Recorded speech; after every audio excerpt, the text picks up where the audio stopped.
이 호세아서의 말씀 속에서 하나님께서 우리에게 주시는 그 첫 번째 이 메시지는 그 1절에 이 말씀입니다.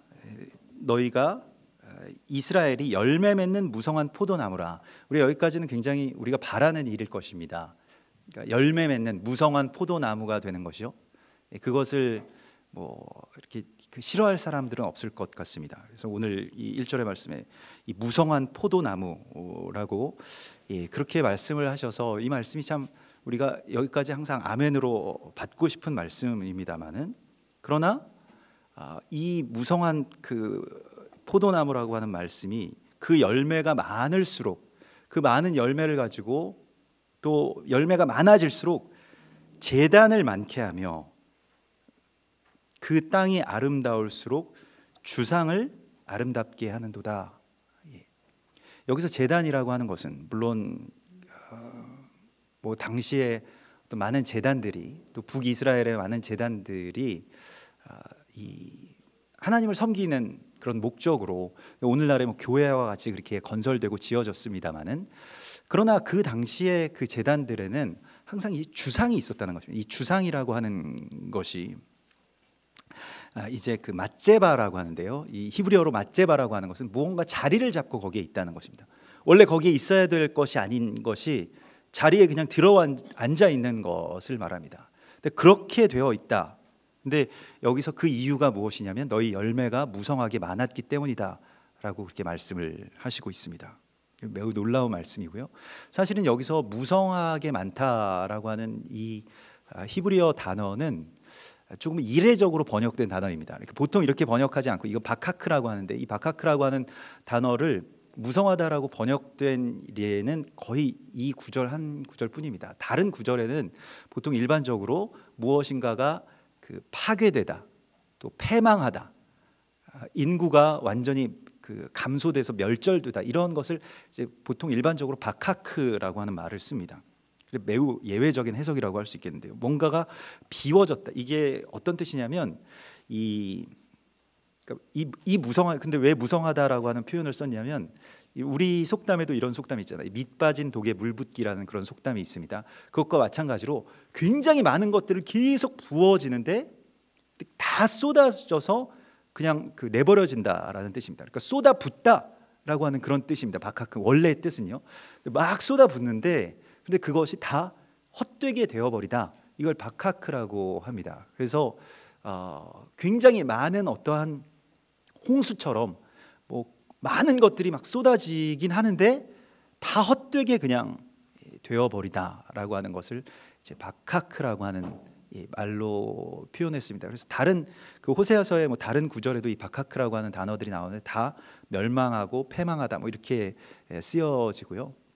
그래서 그 우리 성경의 번역에서 이것이 무성하다라고 번역된 것은 뭐 잘못됐다기보다는 굉장히 중의적인 그런 표현이라고 할 수 있겠습니다. 그러니까 이 번역이라고 하는 것이 늘 좋은 것만은 아니다라고 하는 것을 또한 의미하기도 하기 때문에요.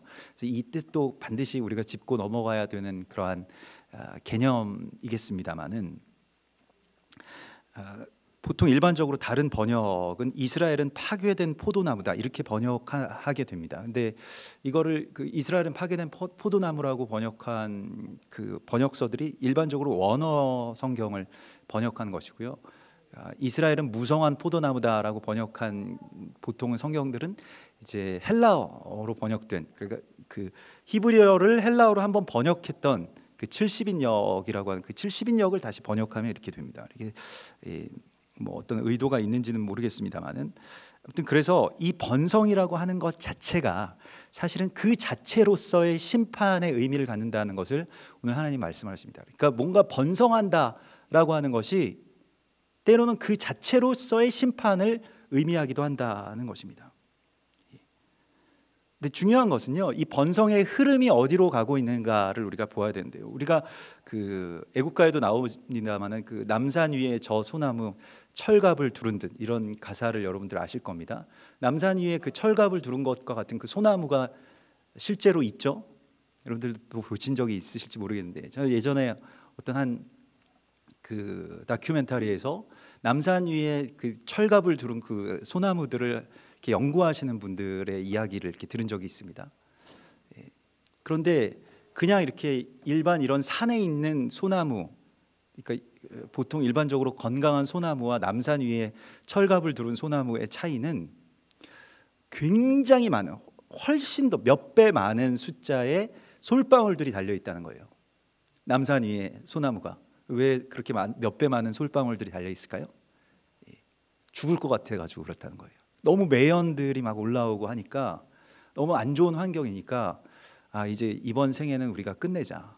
그래가지고 솔방울들을 굉장히 많이 이렇게 맺어가지고 차라리 그냥 어딘가 새로운 그 생명으로 우리가 나타나자, 이렇게 하고, 말하자면 솔방울들이 이렇게 많은 것은 사실은 소나무가 죽어간다는 뜻입니다. 이렇게 이야기를 하시더라고요. 거기서 이 의미를 아주 정확하게 깨닫게 됐습니다. 열매가 굉장히 많고 막 쏟아 붓는 것과 같은 번성의 시대, 마치 이 북이스라엘에서도 굉장히 많은 제단들이 있었죠. 다 하나님의 이름을 갖고 여호와 하나님을 섬긴다라고 하는 그런 제단이었습니다. 많은 교회들이 있고 많은 번성이 있고 많은 사역이 있고 많은 선교가 있습니다마는, 그러나 그 열매가 어디를 향하고 있느냐라고 했을 때 그 열매의 많음들이 무엇을 위해서인가라고 하는 것을 하나님께서 우리에게 주목하라고 말씀하십니다. 번성이라고 하는 것 자체는 나쁜 것이 아닙니다. 하나님은 이 땅 가운데 우리를 번성하라고 말씀하셨습니다. 생육하고 번성하라고 말씀하셨습니다. 그러니까 여기에서 우리가 굉장히 주의를 기울여야 되는 것이 무엇이냐면, 그러니까 이 번성이라고 하는 것은 악한 것이니까 우리가 그냥 번성하지 말자, 그냥 가난해지자, 아무것도 하지 말자, 그게 깨끗하고 좋은 것이다 라고 생각하는 그 잘못된 해석 가운데, 잘못된 오류로 빠질 수가 있다는 것입니다. 번성은 좋은 것입니다. 하나님이 우리에게 말씀하시고 명령하신 것입니다. 그래서 우리가 이제 그 구약 성경에서도 보면 뭐 번성하고 그다음에 뭐 소유가 많아지고 풍족해지고, 그 창대하게 되고, 이러한 모든 것들은 굉장히 좋은 의미로 쓰입니다만은, 그러나 사람들은 어느새 그것에 그냥 매이게 됐습니다. 그러니까 어떤 그 목적이 없는 번성 그 자체를 숭배하게 됩니다. 번영 그 자체를 숭배하게 됩니다. 그냥 열매 많음을 숭배하게 됩니다. 그래서 계속 그 순환을 유지하려고 합니다.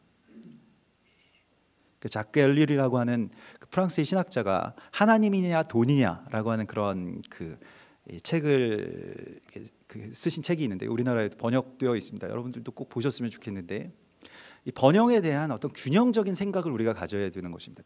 모든 것이 이렇게 성경에서 우리에게 어떤 청빈을 강조하고 있지 않습니다. 번영에 대해서도 말씀을 하시는데, 그 좋은 선한 번영이라고 하는 것에 대한 개념이 무엇인가라고 하는 것을 굉장히 아주 정확하게, 그래서 구약과 신약의 어떤, 왜 그러면 거기서 다른 어떤 개념이 나오느냐. 근데 예수님께서는 두벌옷을 갖지 말고 손에 전대를 이제 매지 말고, 그렇게 그냥 좀 어떻게 보면 예수님께서는 가난하게 살라 이렇게 말씀하신 것처럼도 보이거든요. 그래서 거기에서 하나님께서 우리에게 말씀하신 어떤 그 완전하신 뜻의 어떤 균형이 무엇인가를 우리가 보아야 되는데, 오늘 성경에서는요, 이 무성함들의 목적이요, 그러니까 이 번성은 어디를 향해서 흘러가고 있느냐라고 했을 때 너희 주상을 섬기는데 결국 쓰이고 있다는 겁니다.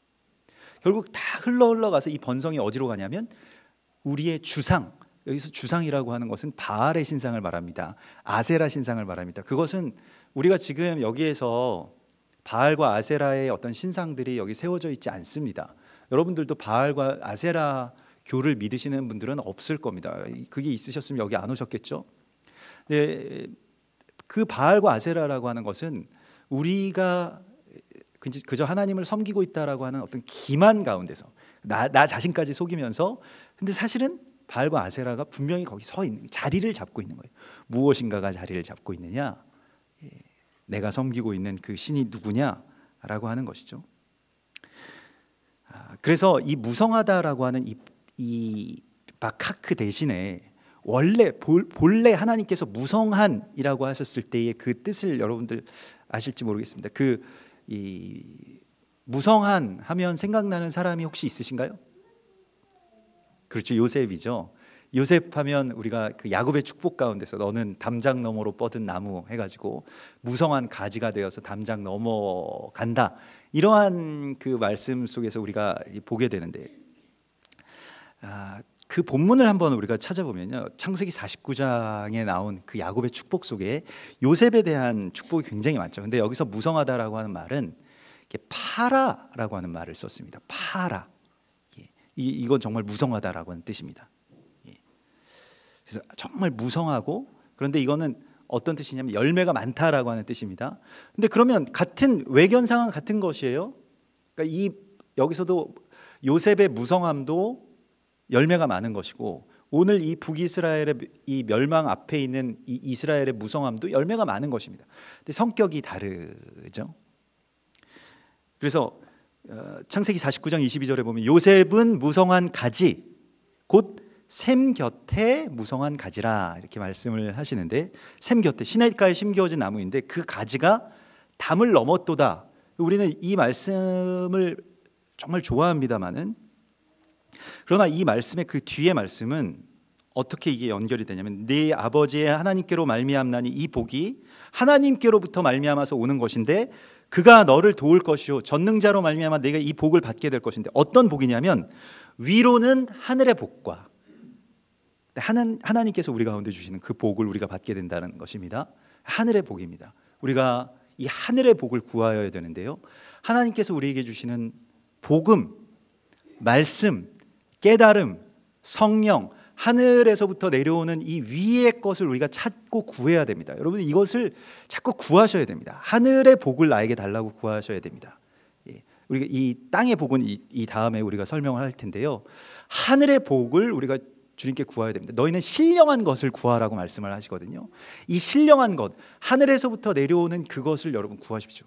그러니까 우리가 지금 이 예배의 자리에 왔습니다. 또한 기도의 자리 가운데 왔습니다. 여러분들이 기도하시고 또 하나님께 간구하는 그 모든 간구가 하늘의 복을 구하는 것이죠. 위로 하늘의 복을 구하게 해달라고, 또 그것을 여러분들이 구하십시오. 여러분들 어떤 신령한 복을 구하고 계십니까? 지금 위로부터 내려오는 어떤 신령한 것을 여러분들의 기도 제목의 어떤 주 기도 제목으로 삼고 계시나요?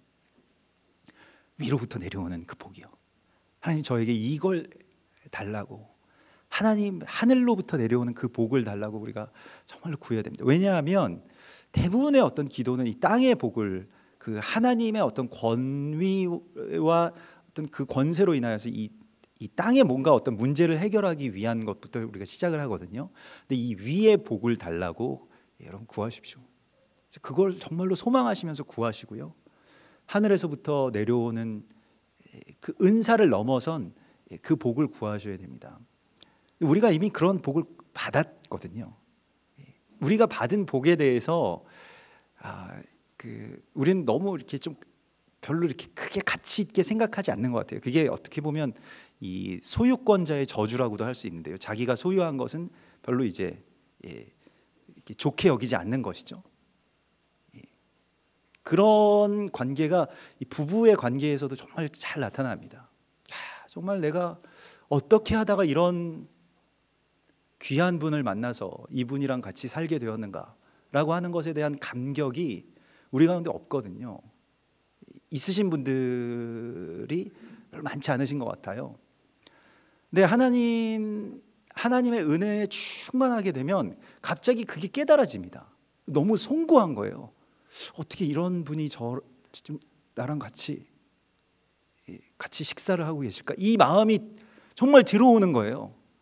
평상시에는 막 왜 국이 짜냐, 뭐는 밥은 왜 이렇게 지냐, 이렇게 되다가 갑자기 이런 분이 나와 같이 정말로 이 평생의 어떤 동역자로 살게 되셨구나라고 하는 것에 대한 어떤 감동과 그 예배가 그 안에서 막 샘솟아지는 것인데, 이게 하늘에서부터 내려오는 복입니다. 이 복이 임하기를 우리가 구해야 되는데, 여러분 생각해 보십시오. 이게 소유권자의 어떠한 어떻게 보면 그 저주와도 같이 내가 갖고 있는 것은 별로 감사하게 여기지 않는다라고 하는 것이 모든 것에 다 적용이 되는 거예요. 심지어는 이제 교회나 말씀까지도 우리가 이런 복을 받은 게 전 세계적으로 이 정도의 어떤 그 하나님께서 우리에게 말씀을 주시고 구원을 주시고 또 특별히 하나님의 사명을 주시고 또 이 한 세 사람의 그 은혜와 지혜를 깨닫게 해주신 것이 보통 복입니까? 이렇게 예수를 믿을 수 있게 해주신 것, 또 이렇게 주님을 찬양할 수 있게 해주신 것, 또 이런 동역자들과 함께 우리가 예배할 수 있게 해주신 것, 이게 얼마나 큰 복입니까? 근데 그 복이 그냥 내가 이거는 뭐 어떻게 보면 뭐 잡은 물고기처럼 여기냐, 뭐 이렇게 가끔씩 우리 뭐 부부 사이에서도 뭐 그렇게 이야기를 하는 것처럼 그냥 이게 나에게 있어서 감격적인 어떤 자극이 되지 않을 때 은혜가 이렇게 좀 상실됩니다. 근데 이게 어떻게 그럼 회복되느냐? 다시 하나님으로께로 가까이 가게 되면 깨닫게 되어진다는 것입니다. 그러면 그것이 바로 예배의 회복이고 감사의 회복입니다. 그러니까 예배의 회복이라고 하는 것은 이 예배 시간, 이 예배의 순서, 이 예배 가운데 일어나는 일의 회복을만을 의미하는 것은 아닙니다. 물론 이것이 같이 연결되어 있기 때문에 회복되겠습니다만은, 예배의 회복이라고 하는 것은 결국 감사의 회복일진데, 찬송의 회복일진데, 그 감사와 찬송이라고 하는 것이 하나님께로 향하지만은 그 하나님께로 향하는 그 감사와 찬송이 넘쳐나게 되면 그걸 우리가 알게 된다는 것입니다. 야, 나의 자녀에 대해서도 늘 불만족스러웠던 우리 자녀의 모습이 어느 날 감사하게 생각되는 거예요. 참 고맙다. 나에게 낳아주고 또 하나님께서 이 자녀를 나에게 맡겨주셔서 참 감사하다. 이런 마음들이 우리 가운데 들어와야 사실 거기에서부터 모든 것들이 회복이 됩니다. 하나님께로부터 내려오는 이 신령한 복을 우리가 회복할 수 있도록 하나님께 우리가 더 가까이 나아가서 주님께 여러분 그걸 구하십시오. 얼마나 좋고 귀한 것입니까? 이걸 우리가 잘 모르고 산 거예요. 그런데 위로 하늘의 복을 받고 또 아래로 깊은 샘의 복을 주신다라고 말씀하십니다. 이것은 창세기 49장 22절 23절에 나온 요셉에 대한 축복입니다. 이 무성함의 축복이 무엇이냐면, 위로 하늘의 복을 받는데 그 복이 내게 내려오면 어떤 복이 있느냐, 아래로 깊은 샘의 복을 받는다라고 말씀을 하십니다. 여러분, 아래로 깊은 샘의 복이라고 하는 것은 무엇일까요? 이것은 낮아짐의 복입니다. 내려감의 복입니다. 하늘의 복이 우리 가운데 임하실 때 일어나는 진정한 복입니다. 내려가는 복입니다. 샘을 파려면요 굉장히 깊게 파야 됩니다. 떼약볕에서 이 고대의 뭐 이스라엘 가서 가나안 땅의 그 샘들을 보면 어마어마한 구덩이를 파나 굉장히 밑으로 내려가서 산 전체를 파고 내려가는 것처럼 엄청나게 파 들어가야 이 샘이 나오게 되거든요. 이걸 팔려면, 이 복을 받으려면 이게 얼마나 힘들겠습니까? 실제로 요셉의 삶을 보십시오. 구덩이에서 또 이 애굽의 감옥으로 얼마나 낮은 곳으로 내려가야 그가 그 깊은 샘의 복을 만날 수 있었는지를 우리가 성경 가운데서 보게 됩니다. 이것도 사실은 복인 거예요. 아래로 내려가는 복입니다. 근데 그곳에서 그냥 내려가기만 해서는 안 되고, 그건 그냥 마른 구덩이일 뿐입니다.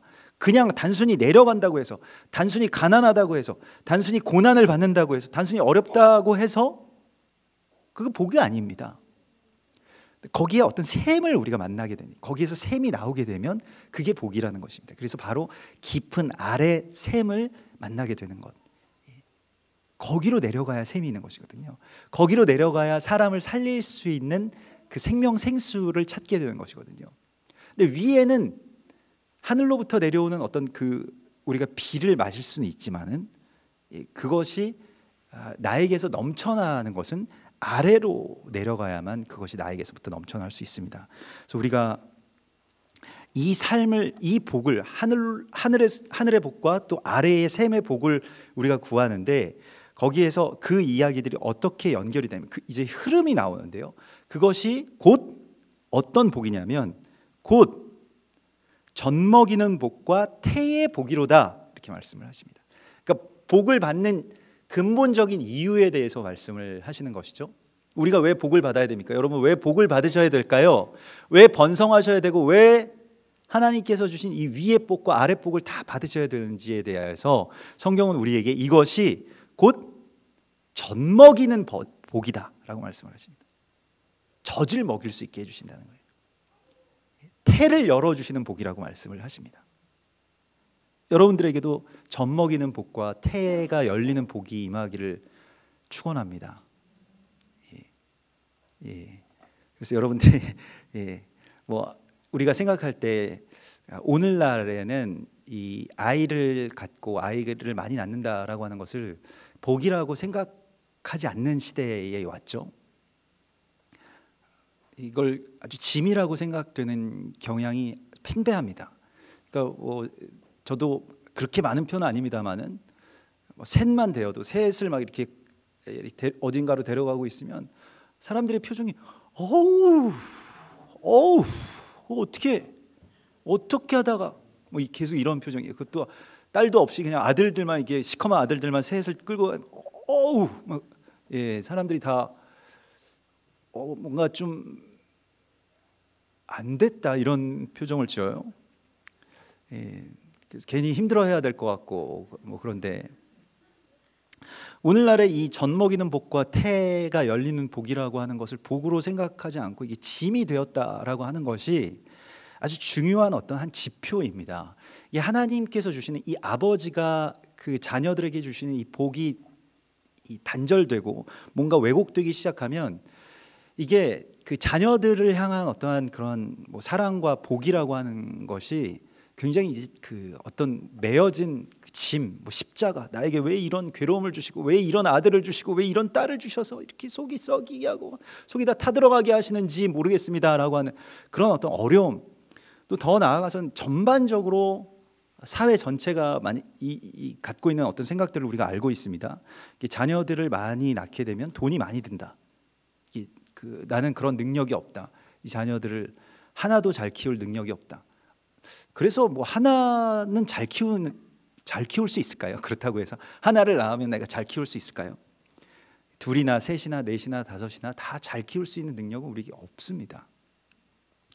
제가 그 아이를 많이 갖고 싶다는 생각을 했을 때 뭐 어떤 분들은 그 이제 뭐 주변에 이제 뭐 어른들이나 뭐 친척들 어떤 분들은 이제 뭐 돈도 그렇게 많이 벌지 못하는데 뭐 전도사 월급으로 어떻게 아이를 그렇게 셋이나 기를 수 있겠느냐, 앞으로도 뭐 그렇게 막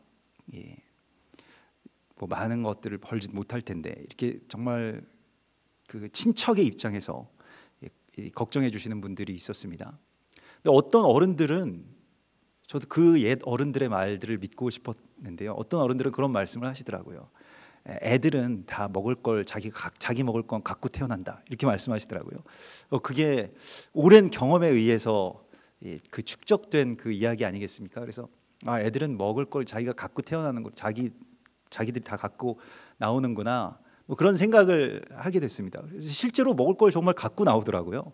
아이들이 많이 있으니까요. 지금도 저는 그 시에서 아이 태어났다고 주는 경력금을 지금까지도 받고 있습니다. 셋째 아이 경력금 이걸 지금 받고 있고요. 뭐 넷, 다섯 이러면 좀 더 많아진다고 하긴 하는데 이제 아내랑 또 한번 얘기를 해봐야 되는데요. 뭐 거의 학비도 무상이죠. 뭐 집도 주죠. 정말 나라에서 아이가 셋이라고 해서 거의 저는 거저 살고 있습니다. 뭐 주택에 대한 뭐 물론 뭐 막 굉장한 집을 주는 건 아니지만 아무튼 살 수 있는 집을 주잖아요. 돈도 얼마 안 내도 살아갈 수가 있고 우리 아파트에 들어가면 이게 저출산이라는 게 실감이 되지가 않습니다.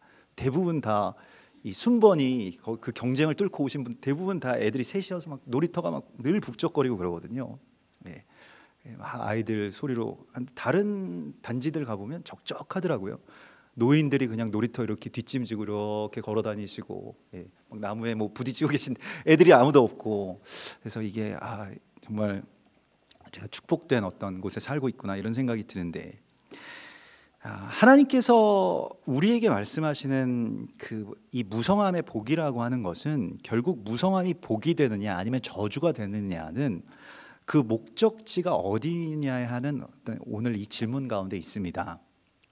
바알의 주상을 섬기기 위해 바알이라고 하는 것은 결국 이 소유권자의 신입니다. 이게 바알이라고 하면 그거는 그 주인이다라고 주인이다라고 하는 뜻입니다. 그러니까 이 알이라고 하는 것이 어떤 주인, 그래서 이 집 주인이다 뭐 이런 뜻이거든요.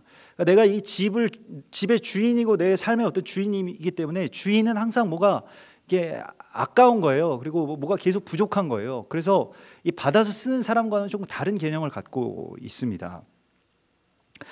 그래서 무엇을 위한 번성이냐라고 하는 것을 하나님이 우리에게 보여주시는데, 자녀들도 마찬가지죠. 자녀들을 많이 길러가지고 잘 기른다라고 하는 것이, 글쎄요, 이 성경적인 개념에서 잘 기르는 것은 어쨌든 우리 자녀들이 하나님께 바쳐지는 것입니다. 자녀들이 온전하게 하나님께 드려지는 것입니다. 근데 그것만 하면 우리는 되는 것이 거기까지거든요.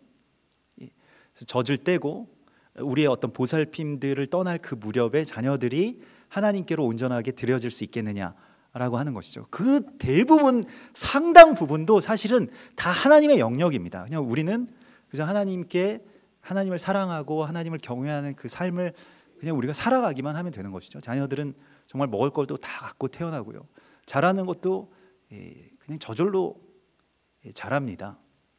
그렇게 얘기하면 또 우리 애기 엄마들이 굉장히 뭐 얼마나 힘든지는 몰라서 하는 소리다 뭐 이렇게 말씀을 하시는데, 실제로 지금 그 시간은 굉장히 힘드시겠죠. 밤에 잠도 못 주무시고 막 애가 깨고 막 아이들 싸우고 하는데, 이상하게 좀 지나면 다 그게 잊혀지더라고요.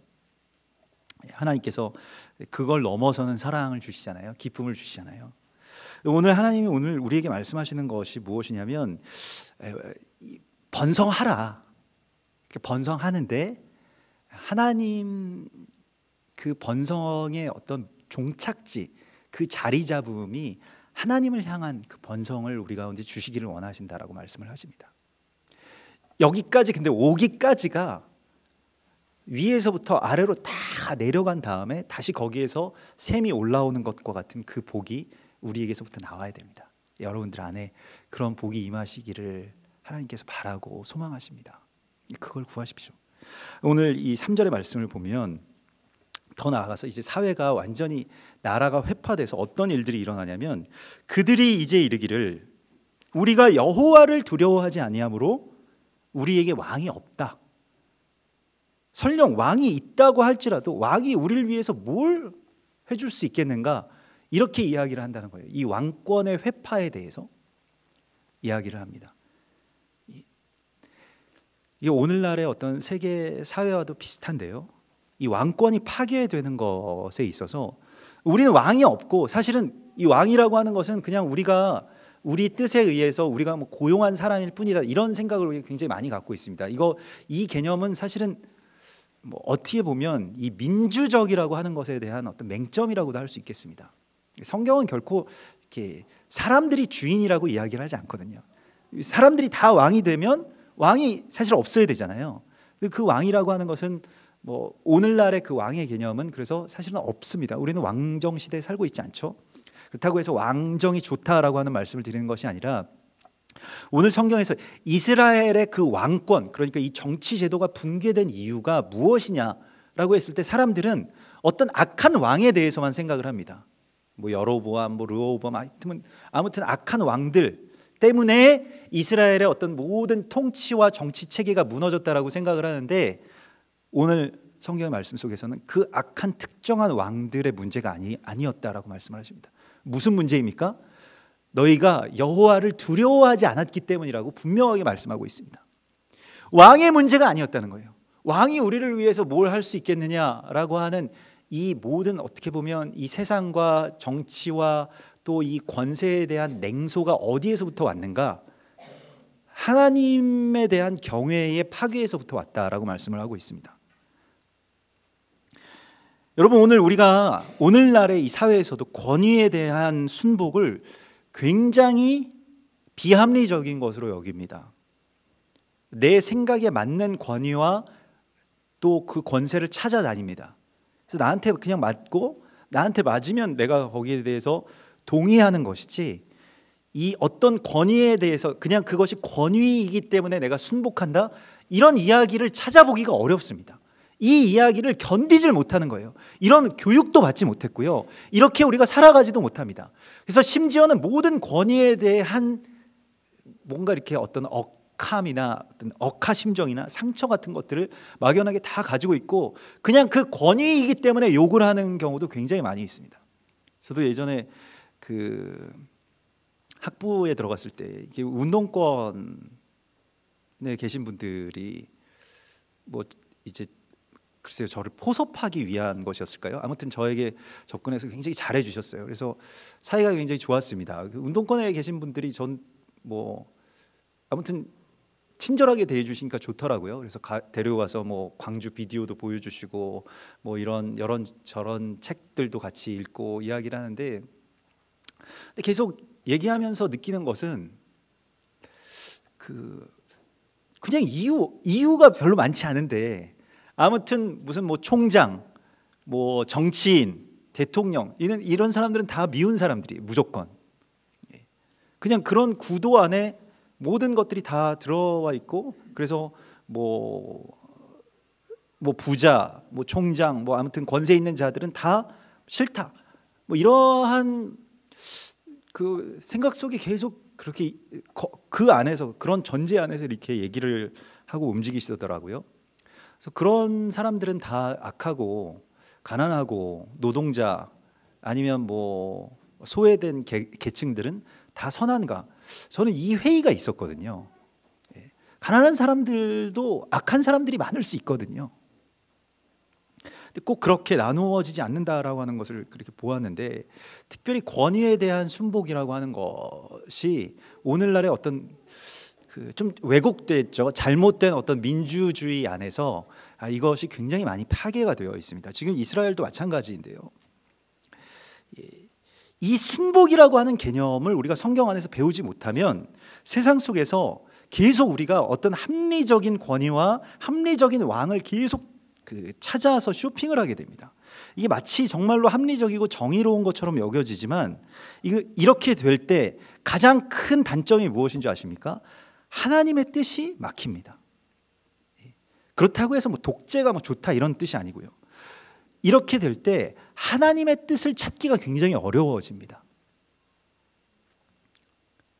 그래서 성경은 나의 관점을 내려놓고 나의 통치권을 내려놓는 그 자체를 귀히 여기십니다. 그것을 우리가 훈련하기를 원하십니다. 이런 훈련은 세상에서 시키질 않고요. 오늘날에 이것은 굉장히 이상한 이야기로 이게 치부됩니다.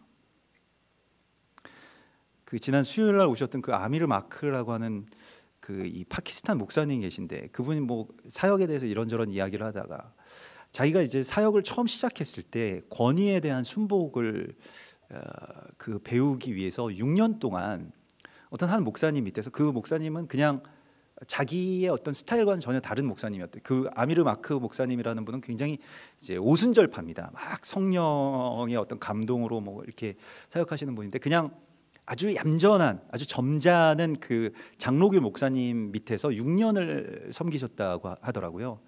그래서 내가 답답하지 않았냐, 당신 막 하고 싶은 그런 사역들이 막 있었을 텐데, 근데 자기는 그 6년의 시간 동안 정말로 그리스도를 섬기는 것처럼 그분을 섬기기로 자기가 작정을 하고 결단을 했다는 거예요. 그래서 항상 그 목사님이 나오시기 전에 구두를 닦아 놓고요, 또 차도 항상 그 목사님의 차도 늘 뭐 추우나 더우나, 늘 춥지는 않았을 거예요. 아마 태국에서 사역하시니까. 근데 아무튼 그거 맨날 닦고요. 뭐 그렇게 사셨다는 거예요. 그 6년이 지나니까 하나님께서 졸업을 하게 해주셔서 자기가 사역을 하게 됐는데, 그 훈련이 굉장히 중요한 것 같다. 그러니까 만일 자기 뜻에 따라서 자기 뜻에 맞는 목사님을 찾아서 자기 사역을 펼쳐 나갈 수 있는 데서부터 시작했으면 배우지 못했을 것이 너무나도 많았다는 거예요. 제일 첫 번째가 순복이고요. 두 번째가 절제. 그리고 자기가 갖고 있지 못한 그 부분들, 그러니까 말씀에 집중한다거나 아니면 정말 경건하게 또 잠잠한 중에 계신 하나님을 찾는다라고 하는 이 장로교적인 어떤 영성에 대해서도 알지 못했겠다는 거예요. 그래서 저도 이제 그런 생각이 났습니다. 저도 7년 동안 제가 뭐 부교육자로 섬기고 있을 때 7년 동안 저는 뭐 이렇게 한 번에 뭐 보면 알잖아요. 누구나 다 나랑 잘 맞는다 안 맞는다 이게 알잖아요. 근데 한 달이 지나니까 나는 정말 이 교회랑 안 맞는구나 이런 생각이 들었습니다. 그러니까 이 교회가 악하다 이런 게 아니라 내가 생각하고 기도하고 또 내가 받아왔던 어떤 그 교회의 모습, 또 사명, 또 어떤 예배, 뭐 선교 이러한 모든 것들과 이렇게 좀 어긋나 있는 거예요. 제 생각이랑은 좀 많이 달랐습니다. 그래서 사임을 하겠다. 한 달 만에. 그렇게 나는 여기서 이렇게 최선을 다할 수 있는 어떤 그런 상황이 아닌 것 같다라고 목사님한테 가서 솔직하게 말씀을 드렸습니다. 좀 부끄러운 말씀이지만 제가 좀 사임을 해야 될 것 같습니다. 그랬더니 그러면 일주일만 기도를 해보라는 거예요. 그래서 일주일 기도를 하면서 하나님께서 주신 말씀은 하나님이 여기 보내셨다는 거예요. 그리고 이 모든 시간들이 그냥 네가 여기서 살아내야 되는 시간이라고 하는 것을 말씀을 하셨습니다. 그래서 제가 그 교회에 한 달 만에 그만두려던 교회에 7년을 섬겼는데 정말 제 입장에서는 뭐 다른 분들이 느끼기에는 어땠는지 모르겠습니다만 제 입장에서는 굉장히 열심히 섬겼다고 생각이 됩니다. 생각이 많이 달랐지만 그 자체가 저에게 훈련이라고 하는 생각이 들었을 때는 너무 기뻤거든요. 이분의 생각으로 생각할 수 있는 훈련을 굉장히 하나님께서 시키셨던 것 같아요. 로마서 13장의 말씀 속에서 각 사람은 위에 있는 권세들에게 복종하라. 이 말씀을 오늘날에는 굉장히 이 말씀을 들으면 무슨 말 뭐 이런 고대의 말씀을 또 오늘 들고 나오시나 이렇게 이야기를 할 수도 있겠습니다. 근데 이 모든 권세는 하나님께로부터 났다라고 말씀을 하고 있어요. 그러니까 우리가 마음에 안 들죠. 마음에 안 드는 권세들이 많이 어떤 권세가 여러분들 마음에 들까요? 여러분들이 자기가 권세가 될 때까지는 마음에 드는 권세는 아무것도 없습니다. 자기가 권세가 되어도 아마 마음에 안 드실 거예요.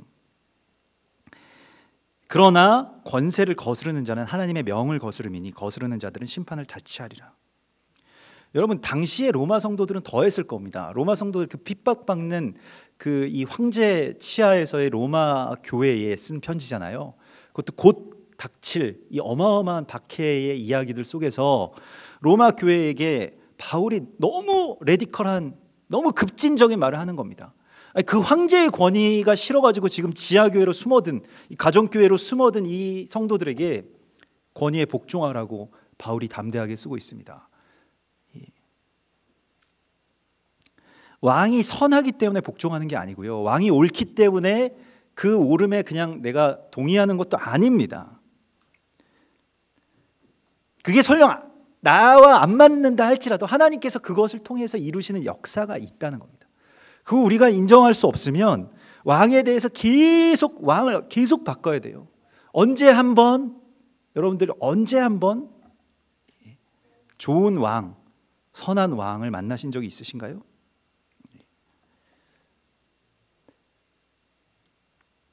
그래서 이거 누가 먼저 어디에서 왕이 먼저 회파되고 백성이 나중에 회파되고 이러한 이야기가 아니라 백성들이 하나님을 버렸기 때문에 왕권이 회파되었다 이렇게 말씀을 하시고 있습니다.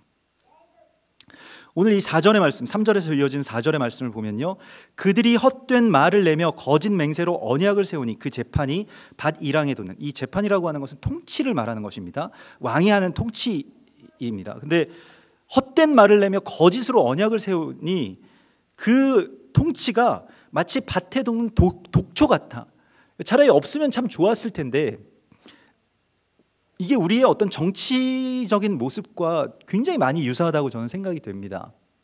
대선과도 유사하다고 생각이 됩니다. 거짓 맹세와 언약으로 밭에서 독초를 내는 것과 같은 이 이야기들이 있다는 것입니다. 근데 왜 이런 일들이 있었을까요? 왜 그러면 여기에서 우리는 이 왕권에 대해서 어떻게 회복할 수 있을까요? 먼저 하나님께서 우리에게 말씀하신 것은 우리가 하나님을 두려워하는 그 두려움으로 말미암아서 순복을 배우라고 말씀을 하십니다. 그래서 그 순복이 사회적으로는 정의롭지 못하다고 할지라도 그 결코 정의로운 것이 아니다라고 할지라도 그저 판단을 내려놓는 그 자체에서의 순복부터 다시 시작하라고 말씀을 하십니다. 정치적으로 권위 자체에 대해서 굉장히 싫어하시는 분들이 있을지 모르겠습니다만은, 저도 뭐 그런 그 권위 자체에 대해서 굉장히 별로 좋아하지 않습니다. 이렇게 저의 어떤 원래의 성품은 그거 왜 내가 들어야 되나? 왜 그런 걸 이렇게 다 따져서 이거 옳지 않은 것인데 내가 왜 순종해야 되나? 옳지 않은 것에 대한 순종을 하나님께서 훈련시키실 때, 마치 야곱이 라반의 집에서 봉사하는 그 기간이 사실은 신부를 얻기 위한 그러한 기간이라는 거예요. 여러분들 안에도 그런 시간들이 반드시 필요합니다.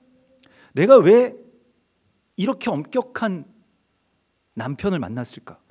아니, 왜 이런 부모님이, 이런 율법적인 부모님 밑에서 내가 자라게 됐을까? 잘 생각해 보십시오. 거기에는 분명히 하나님께서 주신 유익이 있습니다. 그것을 우리가 알아야 되고요. 왕의 권위에 대해서, 나에게 있어서 왕이 누구인가라고 하는 것에 대해서 뭐 위로는 뭐 정치적인 어떤 그런 왕을 말하기도 합니다만은, 우리의 삶 가운데서 그 권위에 대해서 다시 한번 생각을 하나님께서 우리 가운데 바꾸라고 말씀을 하십니다. 그래서 오늘 그 10장 9절에 보십시오. 이스라엘에게 이게 징계를 하나님께서 선언하시는데, 이스라엘아 네가 기브아 시대로부터 범죄하였더니, 이렇게 말씀하고 있거든요. 이 기브아 시대로부터 왕권이 파괴된 거예요. 무엇이냐면, 기브아 시대가 언제냐면 이스라엘의 초대 왕이었던 사울 왕 시대입니다. 그러니까 이 기브아 때라고 하는 것은, 이게 사울 왕 기브아 사람이잖아요. 그리고 기브아에 자기의 군대, 큰 군대가 있고 요새가 있었던 곳입니다. 사울은 기브아 사람이라고 불리웠던 데는 예루살렘이 물론 수도지만 거의 대부분 기브아에서 이렇게 통치했고 기브아에서 났습니다. 그래서 사울의 어떤 이 정치적인 어떤 고향, 이 기브아라고 할 수 있겠습니다. 우리가 뭐 어떤 후보는 어디가 뭐 고향이다, 어디 호남이다, 뭐 DK다, 뭐 이렇게 이야기하는 것처럼 여기서 그냥 기브아 하면 딱 생각나는 게 그냥 사울인 거예요. 그런데 전쟁이 어찌 기브아에서 일어나지 않겠느냐, 이 끔찍한 말씀을 주시는데요. 사울이 전쟁을 막기 위해서 어마어마한 요새를 지었던 곳이 기브아인데요. 이 방벽만 해도, 이 두께만 해도 2m가 넘는 그 성벽, 그 당시에는 굉장한 성벽입니다. 이런 성을 지어놓고 그 안에 들어와 있었던 것이 사울입니다. 근데 그거 다 두려움 때문에 하는 일들이죠. 사울은 왕이 되었을 때도 그 뒤주에 가서, 쌀통에 가서 숨었던 사람입니다. 그러니까 기본적으로 마음 가운데 이 두려움이 강했던 사람이라고 보여져요. 실제로 하는 일들도 그렇고요. 이 두려움이 열등감을 낳고요. 자기의 어떤 삶이 유지되지 않을까 봐, 그리고 언젠가는 내가 나 자신의 어떤 이 본질을 들킬까 봐, 그래서 자꾸 자기 자신을 포장하고 그렇게 성을 쌓고 들어가는 그러한 일을 했죠. 하나님께서 거기에서 전쟁이 난다라고 말씀을 하십니다. 그 방어에서부터 전쟁, 자기가 가장 믿고 있었던 것이 기브아였거든요. 예루살렘이 함락되더라도 나 기브아 가서 살면 된다, 이런 것이었거든요. 하나님을 의지하거나 하나님의 도우심을 전적으로 바라지 않고 무언가 내가 정말로 굳건하게 믿는 바로 그 구석, 그것을 기브아라고 할 수 있겠습니다. 성을 쌓아서 자신의 삶을 보존하려고 하는 생각입니다. 가인이 하나님과 완전히 멀어지게 되고 아벨을 죽이고 사람들이 자기를 죽일까 봐, 자기가 죽였으니까요, 사람들이 또 자기를 죽일까 봐 걱정을 합니다. 그게 이제 가인의 마음이죠. 가인의 저주죠. 늘 두려워해서 무엇을 합니까? 성을 쌓고 에덴 동쪽에 성을 쌓고 평생 그 안에서 나오지 않고 삽니다. 그래서 인류가 최초로 쌓은 성이고요. 또 여러 가지의 어떤 영적인 의미가 있겠습니다만은, 그래서 우리는 정말로 하나님을 아주 전적으로 하나님께 맡기는 신뢰를 굉장히 위험하다고 느낍니다. 여기에 대한 막연한 두려움들이 있는 거예요. 이게 내 통제권 아래서 벗어나게 되면 무섭다라고 느껴지게 됩니다. 사실 무서움의 감정은 사실 여기서부터 시작되거든요. 내가 통제하지 못할 수 있다라고 하는 것 때문에 그 통제의 영이라고 하는 것이 굉장히 강력하고 안정의 욕구로 나타나기도 하고 두려움으로 나타나기도 하는데, 우리가 그 두려움에서 벗어나는 힘은 결국에는 하나님께서 이 모든 것들을 다 다스리고 계신다라고 하는 그 믿음 안에서 이 두려움들에서 벗어날 수 있는 것입니다. 하나님이라고 하는 이 중심, 하나님이라고 하는 나의 의지, 하나님이라고 하는 이 영원한 절대 진리가 내 안에서 흔들리게 되면 자꾸 이게 두려워서, 두렵게 되면 어떤 것이 나옵니까? 두렵게 되면 그냥 무서움만 나오는 게 아니에요. 막 분노가 일어납니다. 두려우면요. 내가 나를 잘 지키지 못할 것 때문에 막 이런 것이 나에게 위협이 될 것 같기 때문에 막 모든 것들을 다 치고 내 안에서 분노가 일어나게 되고, 두렵기 때문에 다른 것들을 인정하지 못하게 됩니다. 두렵기 때문에 옳지 않다고 생각되는 것들을 다 잘라내고 싶어 합니다. 이게 의로워 보이는 안에 들어와 있을 때만 안전하다고 생각을 하는데, 영원한 절대 진리가 우리 가운데 임하실 때에 우리 안에 이 두려움들이 사라지게 되면 일어나는 일들은 이것들을 다 닫혔던 이 성의 문들을 다 허물게 됩니다. 근데 이 일들이 우리 안에 일어나야 되거든요. 방어적으로 하나님 믿게 되면요, 우리 안에 굉장히 바리새적인, 그러니까 율법주의적인 것들만 이렇게 남게 됩니다. 파괴될까 봐 굉장히 두렵거든요. 왜 두려웠을까요? 율법을 지키지 못할까 봐 너무 두려운 거예요. 사실 율법을 지키기가 얼마나 어렵습니까? 거의 불가능하다고 볼 수 있겠죠. 정말 애를 쓰면 아마 지킬 수 있을 겁니다. 율법은요. 이스라엘 백성들이 율법의 이 613개 규정까지 다 지키는 걸 뭐 한다고 하면, 정말 하면 그래도 어떻게 할 수 있죠. 그러니까 전 국민이 다 하면, 누군가 조금이라도 여기에서 막 잘못된 것들을 하면 못 지킬 거예요. 그러나 예수님께서 주신 새 언약, 새 율법은 어떻습니까? 우리가 지킬 수 있습니까? 우리 못 지킵니다. 이건 정말 더 못 지킬 것 같아요. 마태복음 이 5장에서 나온 이 산상수훈의 말씀은 시내산의 그 언약과 함께 이 신약의 십계명이라고 할 수 있겠는데, 이거 지킬 수 있습니까? 구약에서는 살인하지 말라 하는 법을, 신약에서는 형제에게 그냥 멍청이라고만 해도, 어떤 사람한테 멍청하다고만 해도 살인이다라고 말씀하시는데요. 다 살인입니다. 우리가 지금 교회 오시면서도 몇 번 정도 살인을 하셨는지 모르겠어요. 막 차가 막 끼어들거나 막 뭐. 예.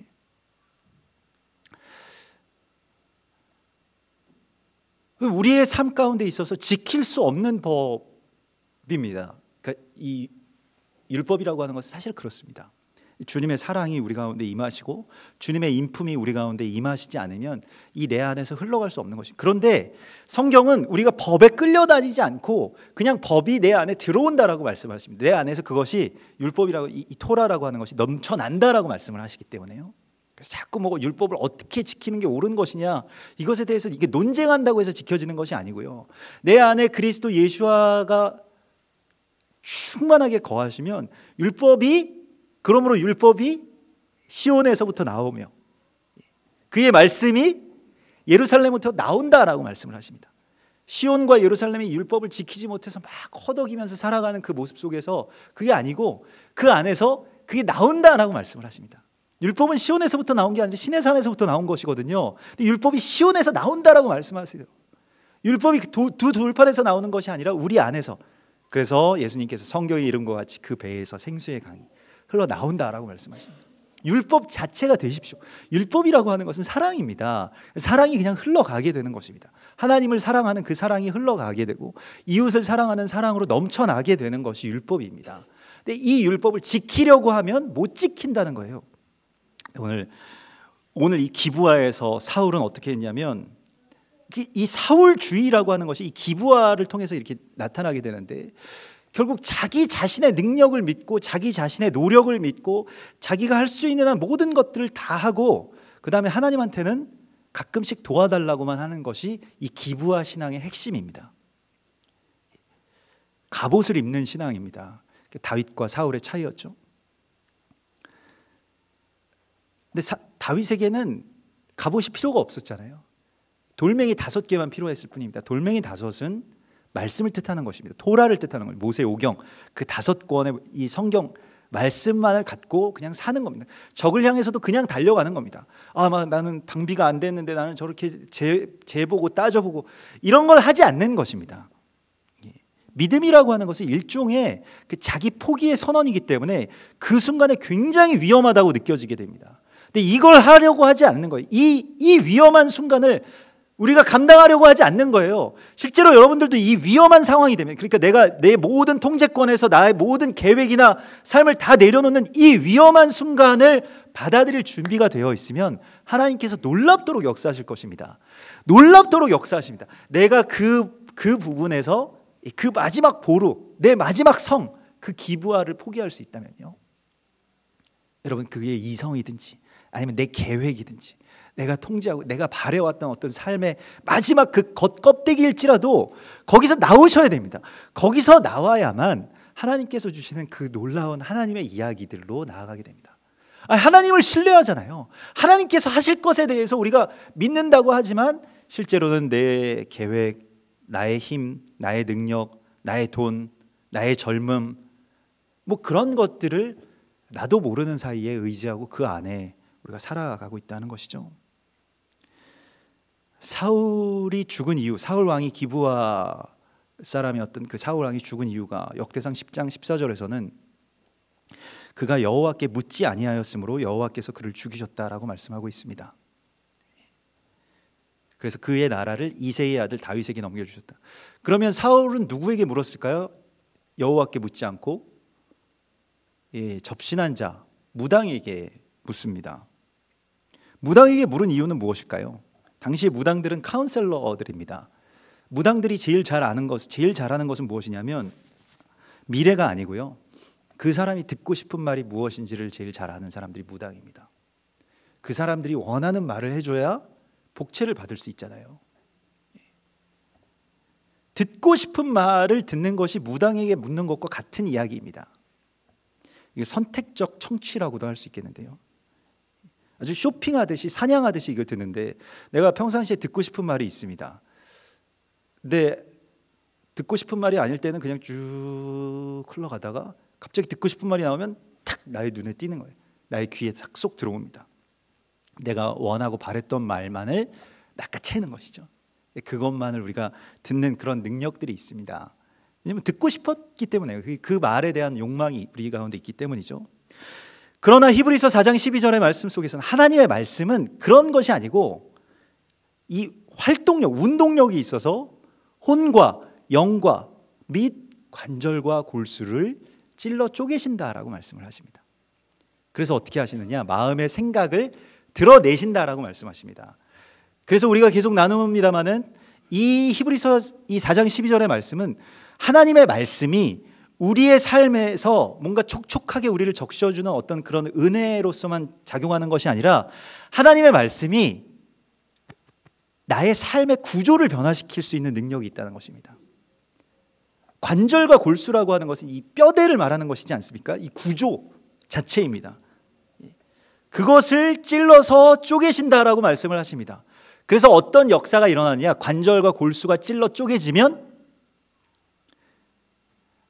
그러므로 우리가 저 안식에 들어가기를 힘쓸지니 이는 누구든지 순종하지 아니하는 본에 빠지지 않게 하려 함이라. 예전에는 순종하지 아니하는 그 구조에서 우리가 살아갔다면 하나님의 말씀이 우리의 관절, 우리의 구조, 삶의 구조를 바뀌면 하나님께 순종하는 그 삶의 구조로 바뀐다는 것입니다. 완전히 다른 삶입니다. 완전히 다른 삶이, 이 삶과 그냥 순종하지 않고 그냥 내 삶의 계획에 하나님이 맞춰주시면 그걸 은혜라고 생각했던 삶과 마지막 지점에서 내가 다 내려놓았을 때, 다 쏟았을 때에 그때부터 일어나는 하나님의 역사는 완전히 다른 삶입니다. 여러분들의 통제권을 하나님께 올려드리십시오.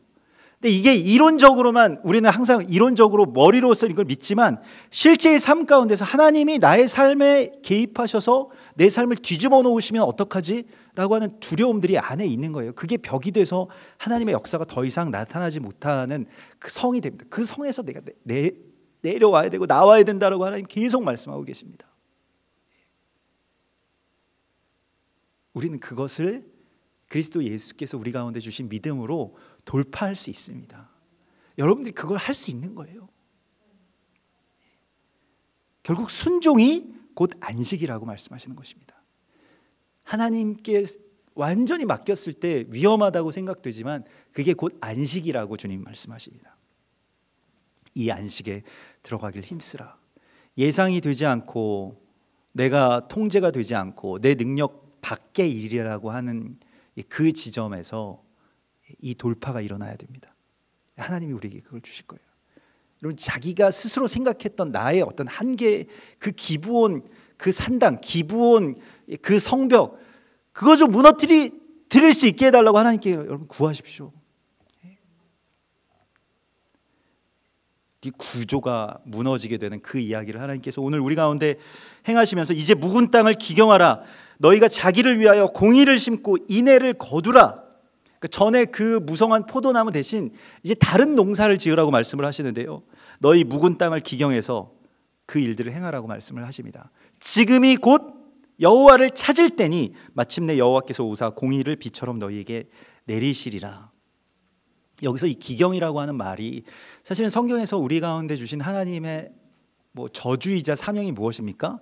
땅을 기경하면서 살아라는 말씀이잖아요. 밭을 너희가 힘을 써서 갈아야 된다라고 말씀을 하시잖아요. 그 밭을 간다라고 하는 것이 그 창세기 이제 2장 3장 17절에서 그것은 이제 저주로 나왔지만은 그 이전에는 밭을 그럼 안 갈았을까요? 밭을 갈았습니다. 창세기 2장 15절에서 여호와 하나님이 그 사람을 이끌어 에덴 동산에서 두어서 그것을 경작하며 지키게 하시고, 똑같은 이야기였습니다. 경작하며 지키는 것이랑 너는 밭을 갈라라고 하는 말씀이랑 다른 말씀입니까? 근데 3장에서 밭을 갈라고 했을 때 사람은 그걸 저주로 받아들였고요. 2장에서 하나님께서 창조하셨을 때 에덴은 축복입니다. 꼭 같은 행위가 있어요. 그런데 밭을 가는데 이게 막 저주스럽고 힘들고 늘 어렵고 막 이렇게 되는 것입니다. 잘 되지도 않고. 근데 2장에서 하나님께서 우리 가운데 주신 이 밭을 기경하는 것은 그냥 단순히 밭을 가는 것뿐만이 아니라 이 아바드라고 하는 것은 예배하는 것입니다. 예배하다라고 하는 뜻이 아바드입니다. 아바드와 예배하다라고 하는 것, 경작하는 것과 예배하는 것은 같은 의미입니다.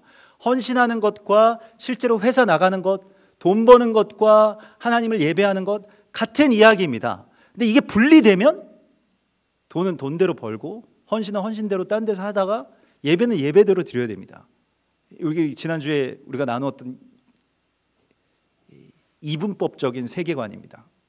헬라에서부터 다 나온 것입니다. 예배의 시간과 공부 시간이, 예배의 시간과 식사 시간이 다 구별되어 있습니다. 다 단절되어 있다는 것이죠. 그러나 하나님께서는 이것이 곧 예배라고 이렇게 말씀을 하십니다. 지금 우리가 드리는 것도 예배고요. 우리가 그것을 잘 인정하고 싶지 않은데 하나님께서는 우리에게 이 경작, 아바드라고 하는 것을 우리에게 이 묵은 땅을 기경하는 그 예배로서 우리 가운데 주십니다. 근데 여러분 보십시오. 말씀이라고 하는 것은 말씀 자체에 대한 경작이 필요합니다.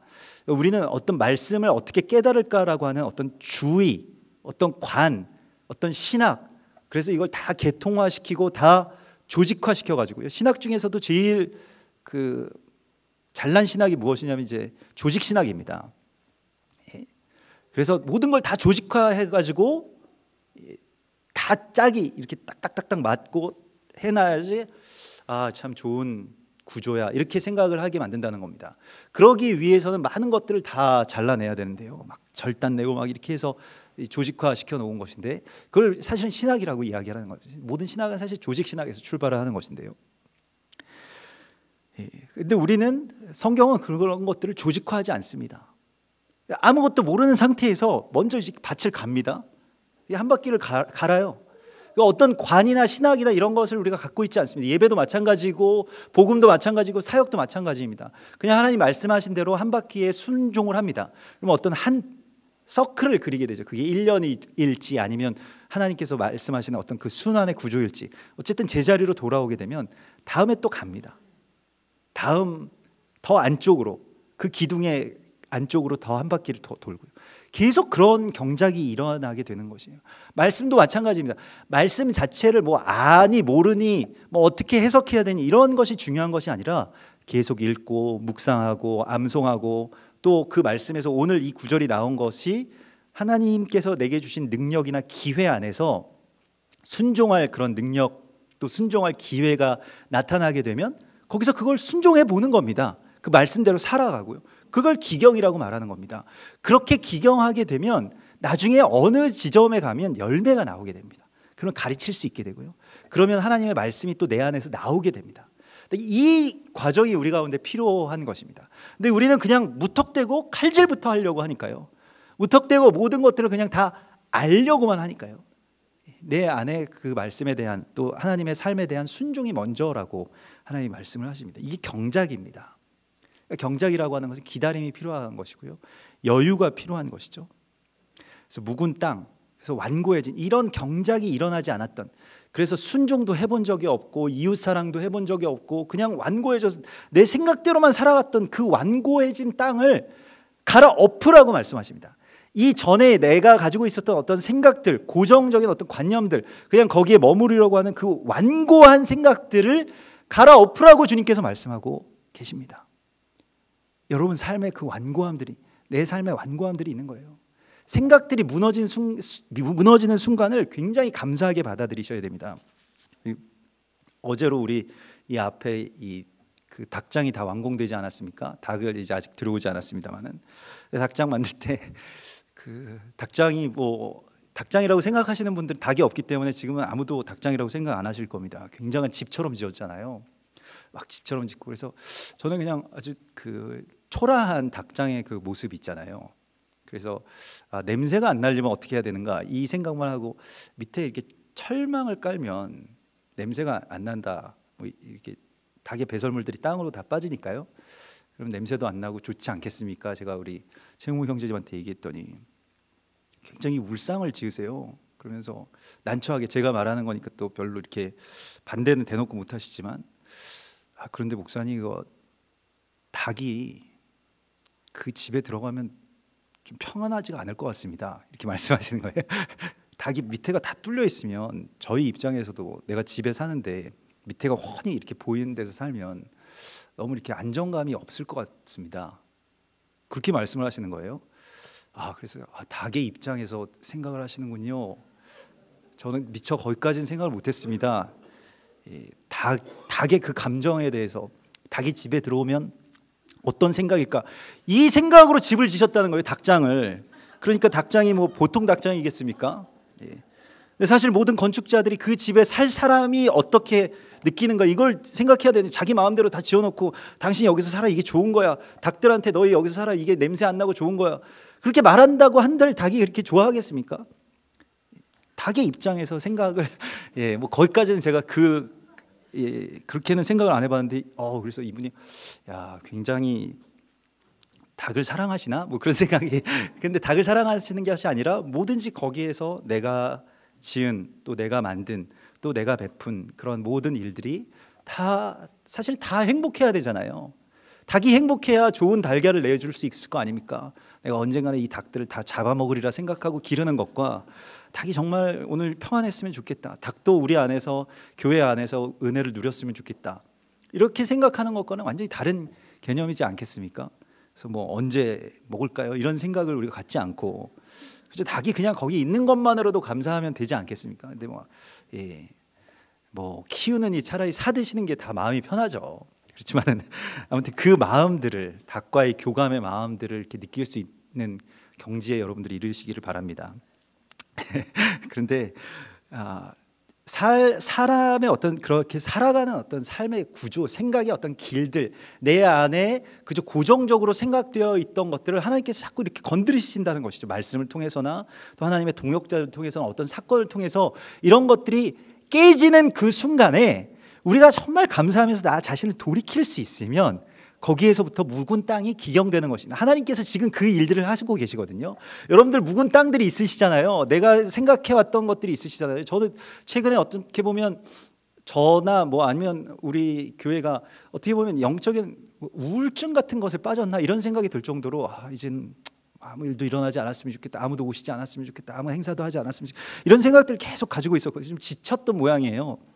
근데 자꾸 이제 하나님께서 막 사람들 통해서 우리가 뭐 그런 일을 계획하지 않았는데 누가 계속 오고 싶다는 거예요. 계속 우리 교회에. 우리 교회를 어떻게 아셨는지 아무튼 저를 만나는 분들마다 다 우리 교회를 오시겠다는 거예요.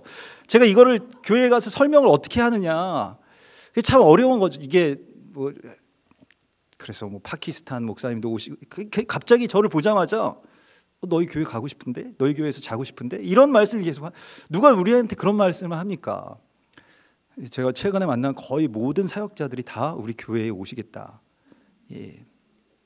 그러셔가지고 저는 처음에는 우리가 좀 방어적이잖아요. 저도 이렇게 이렇게 막 사람들 많이 만나거나 낯선 분이 막 오고 뭐 대접하고 이런 거에 대해서 막 기뻐하는 타입이 아닙니다. 이렇게 혼자 이렇게 쭉 지내고 가만히 있고 아무 일도 일어나지 않으면 참 평안이다 이렇게 생각하는데, 그런 분들이 계속 오시겠다고 막 외부에서 막 쪼으시니까 네.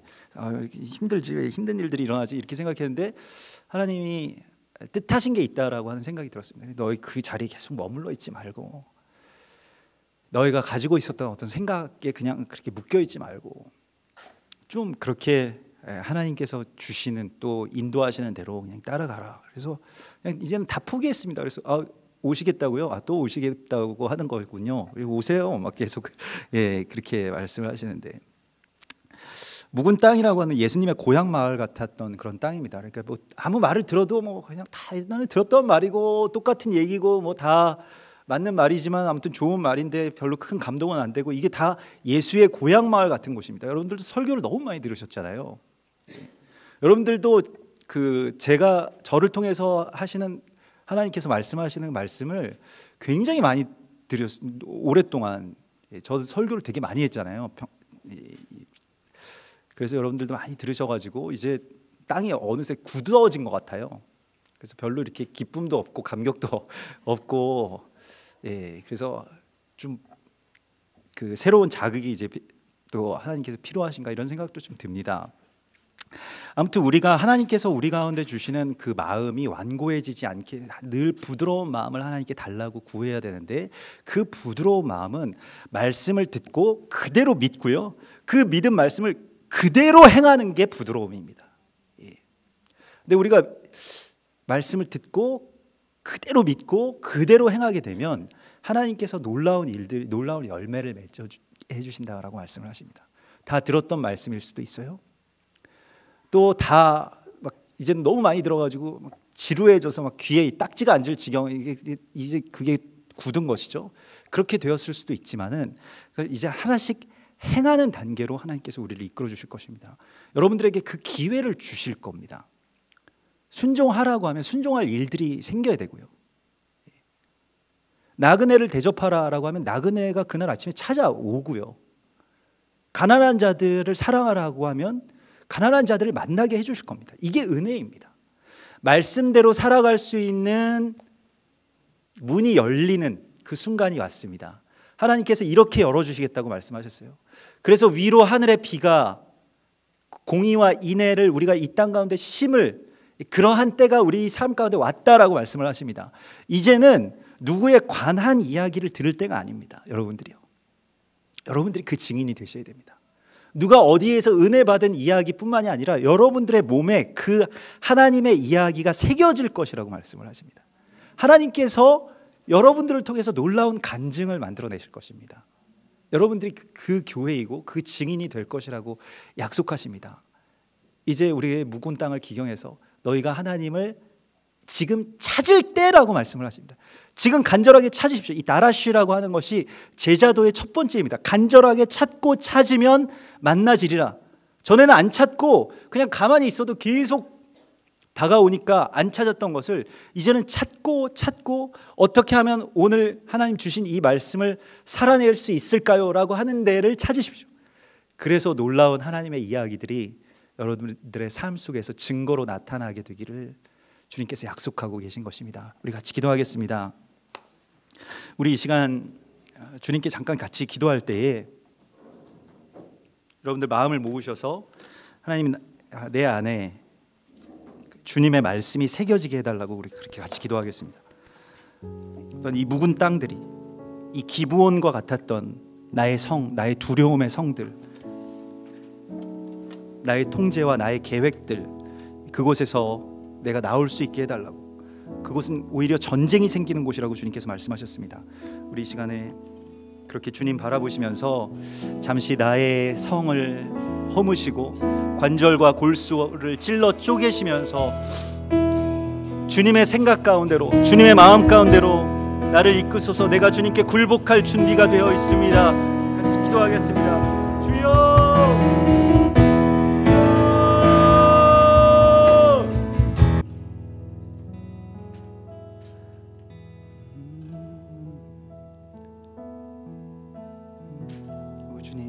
참으로 우리의 돌같이 완악하고 굳은 마음과 땅을 기경하시고 또 주님의 공의와 또 주님의 사랑을 심어 하나님 나라의 열매가 맺혀나게 하시는 주를 찬송합니다. 우리들 삶을 이제 두려움의 성읍 안에 제한하지 않게 하시고 주님 행하실 그 위대하시고 놀라우신 일들을 소망하고 또 바라고 또 간절히 찾고 찾는 자들 되게 하여 주시옵소서.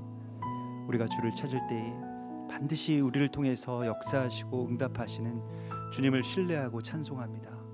우리 지금 주님 예배드리는 모든 주의 사람들이 주님의 놀라운 이 마지막 때의 통로가 되게 하시고 귀한 하나님의 사역자요 부르심을 받은 주의 종들로 설 수 있도록 인도하여 주시옵소서.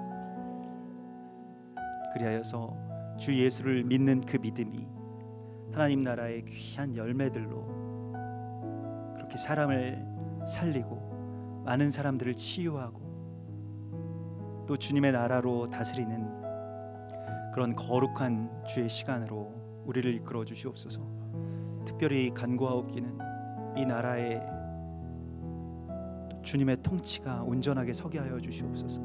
이 무너진 모든 통치권들 그리고 회파된 이 정치의 모든 영역들의 이야기들이 우리가 주님 두려워하고 또 주님께 바라는 그 기도와 간절한 소망으로 말미암아서 다시 회복되어질 수 있도록 인도하여 주시옵소서. 사람들 마음 가운데 있는 각자의 왕들이 다 패해지게 하시고 오직 우리를 다스리시는 여호와 하나님 당신 한 분만을 섬기고 또 따르는 그러한 주의 나라가 되게 하여 주시옵소서. 또 이것을 고백하는 표로 우리의 마음과 또 우리의 물질을 주님 앞에 드립니다. 주님 연락하여 주시고 또 주께 드림과 또 주의 사람들에게 나누어 주는 그러한 삶의 생명 생수의 흐름을 우리의 삶 가운데 열어 주셔서 우리가 번성하고 또 우리가 부하게 되는 것이 하나님 나라의 번성과 하나님 나라의 부함이 되게 하여 주시옵소서. 이제는 우리 주 예수 그리스도의 구속의 은혜와 아버지 하나님의 크신 사랑하심과 성령님의 교통하심이 주께서 택하시고 사랑하셔서 이 마지막 때에 거룩한 주의 제단과 제사장으로 삼아주신 주님의 백성들과 교회 위에 그리고 이 땅의 남은 자들과 저 북녘 땅의 우리의 형제 자매들 가운데 그리고 온 열방의 하나님의 사람들과 저 이스라엘 땅 위에 이제로부터 영원까지 함께 계실지어다. 아멘.